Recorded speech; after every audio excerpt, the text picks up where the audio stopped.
is the Netflix series Beef about a beef between the two road rage? Or is it about the older brother and the younger brother? Or is it about the interactions that we have with people taking top priority in shaping how our lives go, and not necessarily how much money we make or how much we level up or how advanced we get in careers or in material things?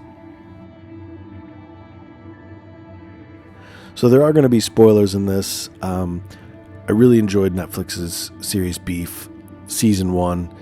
I feel like they're going to make another one. I don't think they need to. This is one area where I think we could really take a step back as a culture and look and say, okay, are we making more for the money, or is this story complete? Just let it ride.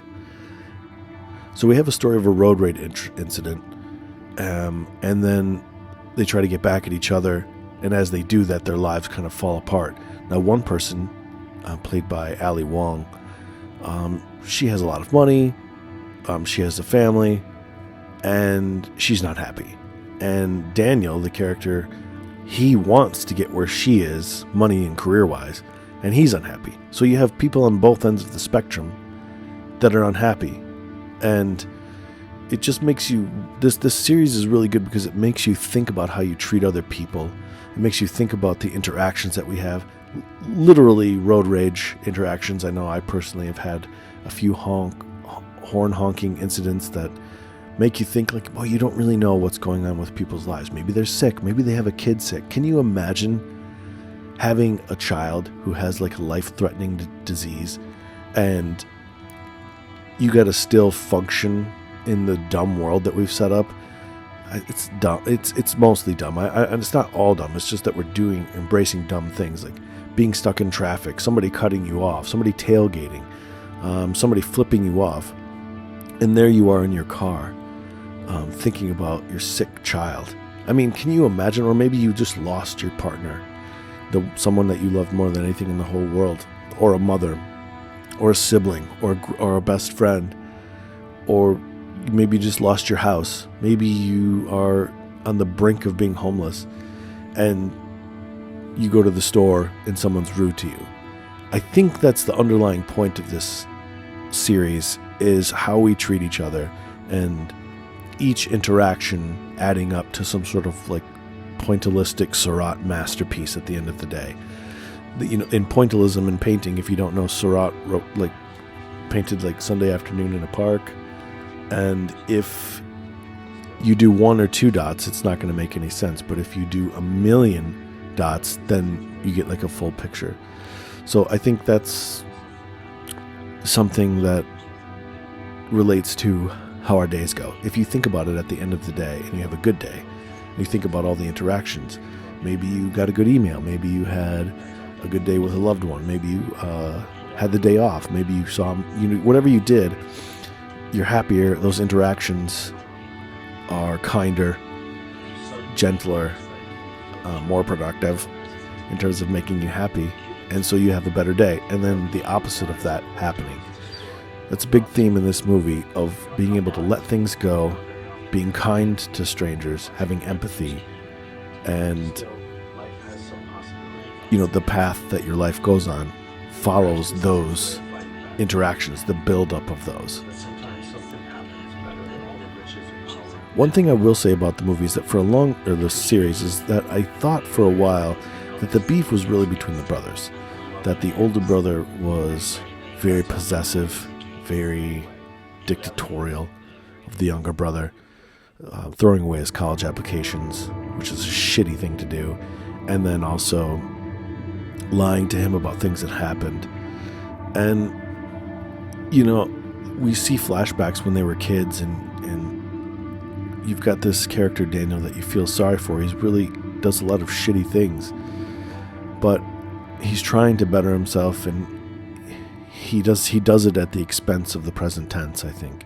He doesn't realize that what you do now matters for the future. He thinks that he should do whatever he has to do to get to the future that he wants, and that'll bring him, whatever it is that he's looking for, money and love and all that. what is it? The means don't justify the ends. And you look at Amy, who has all the things that he's searching for, and she's not happy. And it's because she kind of wasn't who she was. She married this great guy named George. They have a great family, but he's super nice, and she's a bad person. She says she's a bad person right in the series. So not being honest is another thing, and when you have two people on the end of the spectrum like that, it sort of tells you that the material things aren't the things that are going to make you happy. Let's look at, for example, Jordan, I think Forrester is her name, the rich collector, the art collector. It's interesting to me that at the end, when the gunmen are in there, she runs to the panic room, and on her way to the panic room, one of the criminals throws the $100,000 chair, this thing that she thought was going to be a great piece of art. She was using it as a chair. She bought a chair for $100,000 just because it was a beautiful art piece. And then here she is running for her life, and somebody throws the chair to trip her up. They don't know it's $100,000. They're just using it as a tool. I don't know if the word diminished is the right word to use, but it just gets thrown and trips her up. And then as she gets to the panic room, her assistant, trying to save herself and can't wait for her to crawl over the threshold of the door, hits the button, and the door closes and crushes her to death. All of these things that brought her money and probably brownie points in the art world and those high sophisticated circles where she could talk about her $100,000 chair, her panic room, or her Monet on the wall. In the end, they killed her.